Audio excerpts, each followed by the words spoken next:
జనరల్గా వైఎస్ఆర్సీపీ అధికారంలో ఉన్నప్పుడు తెలుగుదేశం కార్యకర్తల మీద, జనసేన కార్యకర్తల మీద విపరీతమైన కేసులు, అడ్డగోలు కేసులు, తప్పుడు కేసులు పెట్టారు. న్యాయంగా అయితే ఇప్పుడు మేము అధికారంలోకి వచ్చిన తర్వాత అప్పుడు మా మీద తప్పుడు కేసులు పెట్టిన ప్రతి తప్పుడు నా కొడుకు మీద తిరిగి కేసులు పెట్టాలి. వాళ్ళ మీద మేము కక్ష తీర్చుకోవాలి. కానీ చంద్రబాబు నాయుడు గారు, లోకేష్ గారు, పవన్ కళ్యాణ్ గారు మనం ప్రతీకారం తీర్చుకోవద్దు, కక్ష సాధింపులు మనకొద్దు, వాళ్ళు చేసిన ఏదో పనుల వల్లే కదా వాళ్ళు 11 కూర్చోబెట్టారు. కాబట్టి మనం అభివృద్ధి, ప్రజలకు ఏమి సంక్షేమాలు అందించాలి, ఏం మాట ఇచ్చాం అవన్నీ చేసుకుంటూ వెళ్ళిపోదామని వాళ్ళ ముగ్గురు డిసైడ్ అయ్యారు. వాళ్ళని కార్యకర్తలు అందరూ కూడా ఫాలో చేసేస్తున్నారు. అయితే 2024లో కనుక మళ్ళీ మేము గెలిస్తే, అంటే వైసీపీ వాళ్ళు గెలిస్తే వాళ్ళు హిట్ లిస్ట్ తయారు చేసుకున్నారండి. 24లో కనుక జగన్ వస్తే ఇగో ఈ హిట్ లిస్ట్లో ఉన్న ప్రతి ఒక్కరిని కూడా అయితే జైలుకి పంపించాలి, లేకపోతే ఈ రాష్ట్రం నుంచి బయటకు తరమాలి, లేదా పైకి పార్సల్ చేసేయాలి. అలా హిట్ లిస్ట్ తయారు చేశారు. మా అందరి అదృష్టం వల్ల 2024లో కూటమి దిగ్విజయం సాధించింది. అయితే అరే మన హిట్ లిస్ట్ వేస్ట్ అయిపోయింది అనుకున్నారు 2-3 నెలలు. తర్వాత వీళ్ళకి ఏంటంటే ఓకే, వీళ్ళేమో మన మీద కేసులు పెట్టట్లేదు, మన మీద దాడులు చేయట్లేదు, మనం చేసినట్టు మన వాళ్ళ పార్టీ కార్యాలయాల మీద దాడి చేసినట్టు వీళ్ళు మన మీద పార్టీ కార్యాలయాల మీద దాడులు చేయట్లేదు.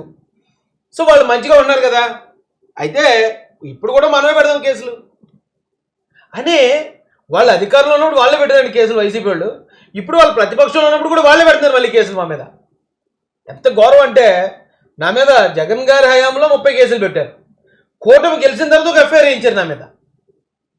నా ఒక్కడి మీదే కాదండి, హిట్ లిస్ట్ ఒకటి. ఆ రోజున కూటమి కోసం ఎవరైతే స్ట్రాంగ్గా నిలబడ్డారో అలాంటి ప్రతి ఒక్కరిని కూడా తప్పుడు కేసులతో, తప్పుడు ఆరోపణలతో వేటాడుతున్నారు.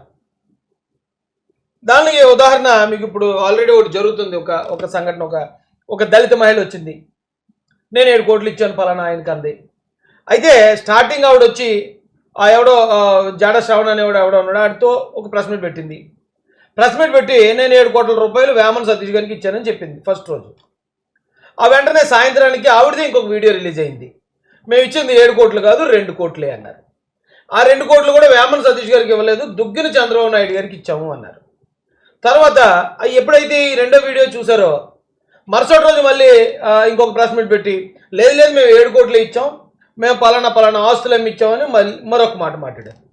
ఆ తర్వాత ఇప్పుడు ఎక్కడికి వచ్చారంటే అక్కడి నుంచి ఇక్కడికి, ఇది వేమన సతీష్ గారి నుంచి దుగ్గిన చంద్రబాబు నాయుడు గారి దగ్గర నుంచి మరొకరు అలా తిప్పి ఇప్పుడు కోయా ప్రవీణ్ గారు, డిఐజీ కోయా ప్రవీణ్ గారి దగ్గరికి వచ్చారండి.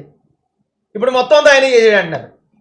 అంటే ఇక కోయా ప్రవీణ్ గారు అయిపోయిన తర్వాత డీజీపీ గారు అయిపోయిన తర్వాత హైకోర్టు జడ్జి గారు అయిపోయాక ఈ సుప్రీంకోర్టు, ఇంకెలా వెళ్ళిపోతారు ఎట్రా బాబు. ఏదైనా ఒక అన్యాయం మనకు జరిగింది, ఫస్ట్ రోజు ఏ మాట చెప్పాం చివరిదాకా అదే మాట మీద ఉండాలి. ఇప్పుడు నేను ఇది ఎందుకు చెప్తున్నానంటే డిఐజీ కోయా ప్రవీణ్, చాలామంది సాధారణ ప్రజలకు ఆయన తెలియకపోవచ్చు, కనీస రాజకీయ పరిజ్ఞానం ఉన్న ప్రతి ఒక్కడు కూడా ఆయన హీరో. ఎలా హీరో కోయా ప్రవీణ్ గారు అంటే రక్తం రుచి మరిగిన పులుల్ని వేటగాడు కోయా ప్రవీణ్. ఎలివేషన్ లాగే ఉంటుంది కానీ ఆయన చేసిన పనులు అలాగే ఉంటాయి. అయితే ఇప్పుడు ఈ 7 కోట్లు నేను పలానా వాళ్ళకి ఇచ్చాను, చంద్రబాబు గారికి, లోకేష్ గారికి సంబంధం ఏమీ లేదన్న వాళ్ళు ఇప్పుడు సడన్గా డిఐజీ కోయా ప్రవీణ్ గారిని ఒక దళిత మహిళతో ఎందుకు టార్గెట్ చేస్తున్నారు? ఎవరు ఈ కోయా ప్రవీణ్ గారు? ఒకసారి మీకు ఇది చూడండి, ఈ తమ్నైల్ చూడండి. ఇది కాల్చి పడేస్తా నా కొడక కొంచెం ఆగు, జగన్ సినిమా చూపిస్తాడు, పేర్ని నాని స్ట్రాంగ్ వార్నింగ్. ఎవరికటండి? కింద ఉంది చూడండి, Perni Nani strong warning to DIG Koya Praveen Kumar. DIG Koya Praveen గారికి ఒక మాజీ మంత్రి కాల్చి పడేస్తా అనే స్థాయిలో మరి అక్కడ తమ్నైల్ పెట్టారంటే ఆ డిఐజీ కోయా ప్రవీణ్ అంటే ఏదో గట్టిగా దించే ఉంటాడు కదా వీళ్ళకి, ఊరికే అయితే అంటారు కదా ఆయన్ని. ఇంకోటి చూస్తాను రండి. మేము లేకపోతే తలలు ఎగిరిపోయి కర్నూలు డిఐజీ వివాదాస్పద వ్యాఖ్యలు చేశారని ఇగో సాక్షి టీవీలో వేశారు. అంటే సాక్షి టీవీ ఒక డిఐజీ గారిని టార్గెట్ చేసిందని దాని అర్థం ఏంటి?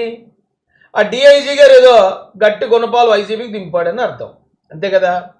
తర్వాత టీడీపీ ఎంపీ అల్లుడే డిఐజీ కోయా ప్రవీణ్ బండారం బయటపెట్టిన జగన్ డైరెక్ట్ మాజీ సీఎంఏ సీన్లోకి వచ్చాడు. మాజీ సీఎంఏ ఒక ప్రభుత్వ అధికారిని, పోలీస్ అధికారిని టార్గెట్ చేశాడంటే అతను ఎంత తోపై ఉండాలి, ఎంత గట్టోడై ఉంటే, ఈ వైసీపీకి ఎంత గట్టిగా అటాక్ ఇచ్చుంటే సాక్షాత్తు ఒక మాజీ సీఎం అటాక్ ఇస్తాడు ఆయనకి. అంటే దీన్ని బట్టి మనం అర్థం చేసుకోవాల్సింది ఏంటంటే అండి, ఇగో సిగ్గుండాల పోస్టులు చూస్తేనే చిన్న సజ్జల, హరికృష్ణ, వర్ర రవీందర్ రెడ్డి సైకోలు, ఆల్మోస్ట్ సైకోలు, మహిళల్ని దారుణంగా కించపరిచిన సైకోలు వెళ్ళాం. ఆ వర్ర రవీందర్ రెడ్డి అన్నవాడిని బొక్కలేసింది కోయ ప్రవీణ్ గారే. ఎందుకంటే డైరెక్ట్ అవినాష్ రెడ్డి సొంత తమ్ముళ్ళే మెలుగుతాడు, భారతీరెడ్డి గారికి పిఏలు అంటాడట. అలాంటి వాడిని అరెస్ట్ చేసే ధైర్యం, సాహసం ఏ ప్రభుత్వ అధికారి చేస్తాడు? ఏమో ఎందుకు ఇప్పుడు మనం చేసామంటే మళ్ళీ వాళ్ళ గవర్నమెంట్ ఎప్పుడో 2050లో వచ్చినా మనకి ఏదైనా ఇబ్బంది ఎదురవుద్దేమో అనుకుంటారు కదా.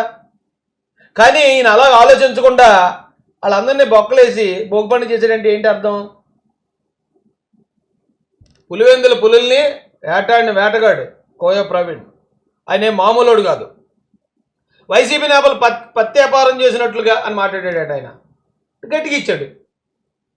ఇప్పుడు ఈయన ఉండటం వల్ల, ఈ డిఐజీ కోయ ప్రవీణ్ గారు ఉండటం వల్లే మొన్న పులివెందుల్లో జరిగిన ఎలక్షన్ ప్రశాంతంగా జరిగింది. మేము ఎప్పటి నుంచో మా ఓట్లు మేము వేసుకోవట్లేదండి, ఇప్పుడు డిఐజీ గారి వల్ల మా ఓట్లు మేము వేసుకున్నాం అని చెప్పి వైసీపీ ఓటమి.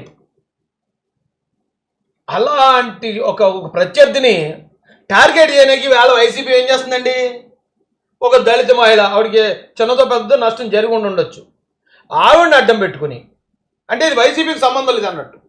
ఇప్పుడు జగన్ గారికి సంబంధం లేదండి, వైసీపీకి సంబంధం లేదండి, ఎవరో దళిత మహిళ అండి, ఆ మహిళ కోయ ప్రవీణ్ గారు అండి. బాబా ఇదేమన్నా పెర్ఫార్మెన్సారా? ఎప్పుడో పాత సినిమాల్లో ఉండేవండి. ఇప్పుడు మీకు నాకు శత్రుత్వం ఉంది, మీకు ఏదైనా జరిగితే అది నా మీదకి వస్తుంది కాబట్టి మీరు ఎక్కడికో ఒక టీ స్టాల్ దగ్గరికి వెళ్ళారు, లేదా ఒక బజార్కి వెళ్ళారు, సంతకి వెళ్ళారు, అక్కడ ఎవడో అప్పటికప్పుడు గొడవ క్రియేట్ అయినట్టు, నా కాలు దొక్కేవే, నా సైకిల్ పడగొట్టేవే, లేకపోతే నా బండిని గుద్దేసావు నువ్వు అని చెప్పి అప్పటికప్పుడు గొడవ అయినట్టు క్రియేట్ చేసి అతన్ని చంపించేవారు. పాత సినిమా స్ట్రాటజీ ఇది. చంపిస్తే అప్పుడు ఏమవుతుంది? అప్పటికప్పుడు ఏదో గొడవ అయిందండి, వాళ్ళిద్దరు ఏదో గొడవ కూడా చంపించాడండి అంటే వాడు వెళ్ళి అరెస్ట్ అయిపోతాడు. ఎలాగే చెప్పమంటారా? జైల్లో ముద్దుసీన్ని చంపాడు ఎవరో, ఓంప్రకాష్. ఎందుకు చంపారు బాబు అంటే నాకు నిద్ర పట్టకుండా నన్ను డిస్టర్బ్ చేస్తున్నాడు అన్నాడు. అక్కడికక్కడ గొడవలు క్రియేట్ చేస్తారు. సేమ్ స్ట్రాటజీ ఇది. ఈ వైసీపీ వాళ్ళు అటాక్ ఇస్తున్నది ఎవరికి? మూర్తి గారిని మొన్నే 10 కోట్లు తీసుకున్నాడు అన్నారు, అక్రమ సంబంధాలు అంటగట్టారు. అవునా? ఎవరు మూర్తి గారు? మరి మూర్తి గారి బ్యాక్గ్రౌండ్ ఏంటి? ఒకసారి మనం కూడా అప్పుడప్పుడు సిబిఐ ఆఫీసర్ లాగా, సిఐడి ఆఫీసర్ లాగా ఇన్వెస్టిగేషన్ చేయాలండి. ఒకే టైప్ దాడి 10 మంది మీద జరుగుతుంది. ఆ 10 మందిలో ఉన్న కామన్ పాయింట్ ఏంటంటే ఈ 10 మంది కూడా తెలుగుదేశం పార్టీకి అనుకూలంగా జగన్ మీద పోరాడినోళ్ళు. అంటే ఇది ఒక పెద్ద మాస్టర్ ప్లాన్ కదా ఇది. ఆ డిటెక్టివ్ సినిమాలో ఆ క్రిమినల్స్ కన్నా దారుణం కదా డిటెక్టివ్ సినిమా చూడండి ఉంటుంది, ఎవరో మన విశాల్ది. ఎందుకు చచ్చిపోతున్నారో తెలియదు, ఎందుకు ఎవడ అటాక్ ఎత్తున్నాడో తెలియదు. మూర్తి గారి కన్నా ముందు వెంకటకృష్ణ గారు కన్నా ముందు సాంబశివరావు గారు, అంతకన్నా ముందు బిఆర్ నాయుడు గారు, అంతకన్నా ముందు ఆర్కే గారు, ఏబిఎన్ ఆర్కే గారు, ఇప్పుడు సతీష్ వేమన గారి నుంచి డైరెక్ట్ డిఐజీ కోయ ప్రవీణ్ గారు, మొత్తం అందరి మీద, ఆ హిట్ లిస్ట్లో ఉన్న వాళ్ళందరి మీద అటాక్ చేస్తున్నారు.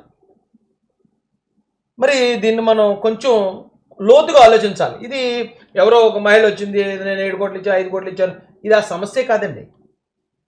ఇప్పుడు ఏమంటారు? డిఐజీ కోయ ప్రవీణ్ గారి మీద ఎస్ఎస్టీ చేశారు. ఓడి అమ్మ తెగింపు, ఎక్కడ దాకా వచ్చేసారా మీరు? అవతల మంచితనాన్ని చూసి మా రెండు మాకు ఇచ్చేయండి అని ఎడుతారు.